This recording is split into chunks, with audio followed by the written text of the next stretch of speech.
ओम नमः शिवाय। प्यारे भक्तगण, हम सभी के मन में यह प्रश्न आता है कि आखिर इस सृष्टि की रचना किसने की है और किस प्रकार की है। तब चलिए जानते हैं कि सृष्टि की रचना किस प्रकार हुई। जिस समय सर्वत्र केवल अंधकार ही अंधकार था, न सूर्य दिखाई देते थे, न चंद्रमा, न ग्रह नक्षत्रों का भी कहीं पता नहीं था, न दिन होता था न रात, अग्नि, पृथ्वी, जल और वायु की भी सत्ता नहीं थी।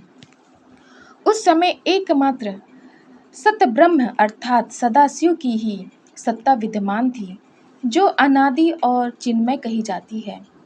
उन्हीं भगवान सदाशिव को वेद, पुराण और उपनिषद तथा संत महात्मा आदि ईश्वर तथा स्वरलोक महेश्वर कहते हैं। एक बार भगवान शिव के मन में सृष्टि रचने की इच्छा हुई। उन्होंने सोचा कि मैं एक से अनेक हो जाऊं।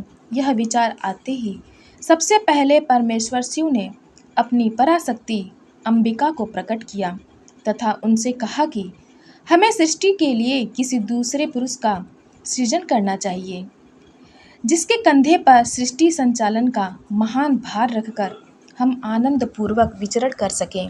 ऐसा निश्चय करके शक्ति सहित परमेश्वर शिव ने अपने वाम अंग के 10वें भाग पर अमृत मल दिया। वहां से तत्काल एक दिव्य पुरुष प्रकट हुआ। उसका सौंदर्य अतुलनीय था। उसमें सत्व गुण की प्रधानता थी। वह परम शांत तथा अथाह सागर की तरह गंभीर था। रेशमी पीतांबर से उसके अंग की शोभा द्विगुणित हो रही थी। उसके 4 हाथों में शंख, चक्र, गदा और पद्म सुशोभित हो रहे थे। उस दिव्य पुरुष ने भगवान शिव को प्रणाम करके कहा कि भगवान, मेरा नाम निश्चित कीजिए और काम बताइए। उसकी बात सुनकर भगवान शंकर ने मुस्कुराकर कहा, वत्स, व्यापक होने के कारण तुम्हारा नाम विष्णु होगा। सृष्टि का पालन करना तुम्हारा कार्य होगा। इस समय तुम उत्तम तप करो। भगवान शिव का आदेश प्राप्त कर श्री विष्णु कठोर तपस्या करने लगे। उस तपस्या के श्रम से उनके अंगों से जल धाराएं निकलने लगी, जिससे सूना आकाश भर गया। अंततः उन्होंने थक कर उसी जल में शयन किया। जल अर्थात नार में शयन करने के कारण ही श्री विष्णु का एक नाम नारायण हुआ। तदंतर सोए हुए नारायण की नाभि से एक उत्तम कमल प्रकट हुआ।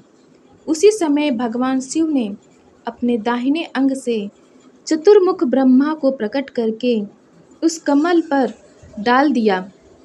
महेश्वर की माया से मोहित हो जाने के कारण बहुत दिनों तक ब्रह्मा जी उस कमल के नाल में भ्रमण करते रहे।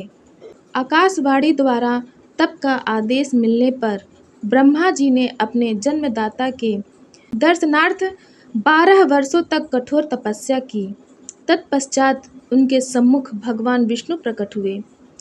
परमेश्वर शिव की लीला से उस समय वहां श्री विष्णु और ब्रह्मा जी के बीच विवाद छिड़ गया।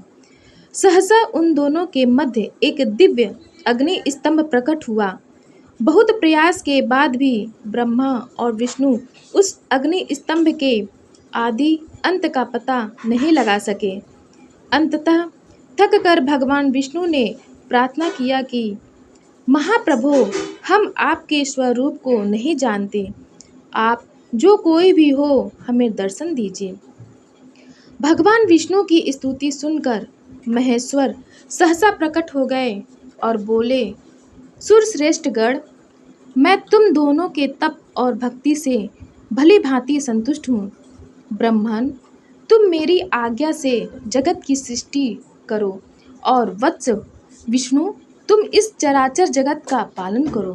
तदंतर परमेश्वर शिव ने अपने हृदय भाग से रुद्र को प्रकट किया और उन्हें संहार का दायित्व सौंपकर वहीं अंतर्ध्यान हो गए। प्यारे भक्तगण, इस वीडियो के माध्यम से हमने जाना कि किस प्रकार भगवान शिव ने सृष्टि की रचना की। भगवान शिव के अगले रूप की महिमा जानने के लिए आप हमारे चैनल सनातन कथा संग्रह को लाइक करें, शेयर करें और सब्सक्राइब करें, ताकि जब भी हम अपना अगला वीडियो डालें आप सभी भक्तगण के पास सबसे पहले पहुँचे। धन्यवाद।